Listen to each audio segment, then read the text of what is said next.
Kandas nyalon kepala desa Mulyono tukang cukur meminta kasusnya dikawal DPD GNPK Jember. Pemilihan kades serentak di Kabupaten Jember menyisakan kisah yang pedih bagi seorang Mulyono yang berprofesi sebagai tukang cukur di daerah Balung. Semangat Mulyono yang berprofesi sebagai tukang cukur di Balung kandas mengikuti bursa calon kepala desa Balung, Lor Jember, disebabkan tidak memiliki uang sumbangan sebesar 5 juta rupiah. Mulyono mengatakan, apakah orang miskin dilarang nyalon kepala desa? Saya rasakan hak politik saya diberangus.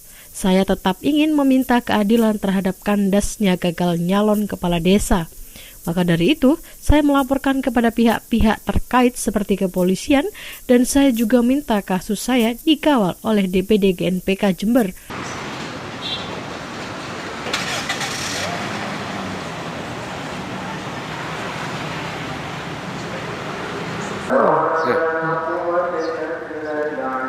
Saya Mulyono atau Haji Mulyono.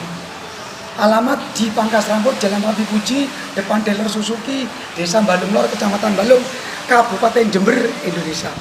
Saya ceritakan kronologisnya. Saya sebagai warga negara dan orang miskin kepingin merubah Desa Balung Lor supaya Desa Balung hebat, Jember hebat, Indonesia hebat. Ada pengumuman sebesar-besarnya, itu katanya persyaratan nyalon kepala desa nggak ada uang, informasinya gratis menurut feeling saya. Saya buktikan tanggal 13, saya ngurus surat selesai. Saya berangkat tanggal 13, ternyata tanggal 13 saya ditolak sama panitia, ditolak karena harus bayar sumbangan katanya. Akhirnya saya pulang ngumpulin uang, entah urunan, entah saya nyukur, saya kejar saya cukur, pangkas rambut 5 juta gitu, katanya harus sumbangan 5 juta. Aduh, gak bawa uang saya, surat banyak. Oh tidak boleh, gak ada surat pulang. Di situ saksinya udah banyak. Kasus Mulyono ini mendapat atensi penuh oleh DPD GNPK Jember dan siap mengawal kasus ini sampai tuntas. Ketua DPD GNPK Jember, Rizky Putra Yuda Pradana SH, mengatakan kasus Mulyono ini sudah kami terima dan atas itu DPD GNPK Jember akan mengawal kasus ini untuk diatensi ke skala nasional. Kami sudah berkoordinasi dengan Polres Jember terkait laporan saudara Mulyono ke Polres dan kami pastikan perkara ini akan kami bawa ke Saber Pungli Kemenkumham. Sebagaimana pernah saya sampaikan di berita-berita sebelumnya bahwa statement dari Bupati, ya kan, dari pihak-pihak terkait selalu mengatakan tidak boleh ada diskualifikasi. Jelas ini sudah melanggar juknis yang kedua, ya. Saya tetap pada statement saya bahwa Pergub salah, juknis salah, otomatis salah, ya kan. Tapi kalau dibilang tidak ada korban, ini adalah korban. Ini adalah korban. Dan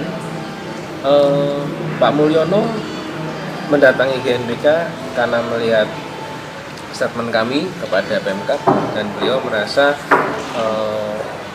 haknya, hak asasinya itu dilanggar dan mendapat perlakuan diskriminasi. Karena saya ambil contoh bagaimana kasus di panti bisa selesai, ya.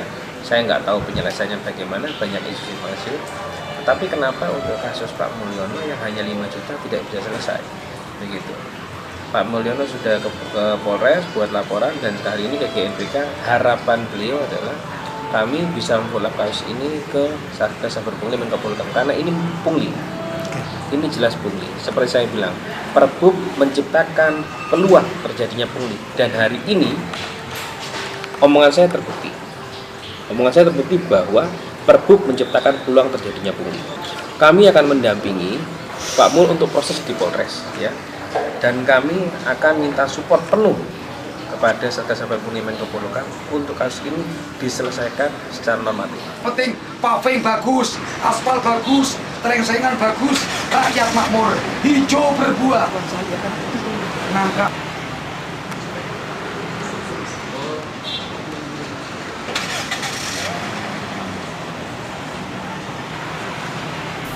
Dari Jember, Tim Liputan BNews mengabarkan.